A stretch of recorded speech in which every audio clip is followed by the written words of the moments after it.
বাড়িতে কোনো সবজি না থাকলে আপনারা এই রেসিপিটা ট্রাই করে দেখতে পারেন। চটজলদি রান্নাও হয় এবং খেতেও ভালো লাগে। একটা ক্যাপসিকামকে সরু সরু করে কুচিয়ে নিয়েছি, দুটো পেঁয়াজকে সরু সরু করে কুচিয়ে নিয়েছি। তারপরে কিছুটা হলুদ, নুন আর 1 টিস্পুন জিরে গুঁড়ো, 1 টিস্পুন কাশ্মীরি লঙ্কার গুঁড়ো, 1 টিস্পুন গরম মশলা আর হাফ কাপ বাদামকে আমি হাফ ডাস্ট করে নিয়েছিলাম। দিয়ে একটু সরষার তেল দিয়ে ভালো করে মাখিয়ে 5 মিনিট রেখে দিলাম।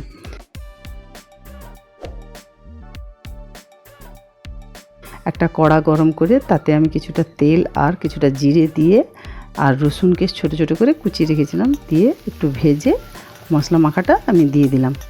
দিয়ে কিছুক্ষণ নাড়ার পর রান্না হওয়ার জন্য চাপা দিয়ে ওটা রান্না করতে হবে।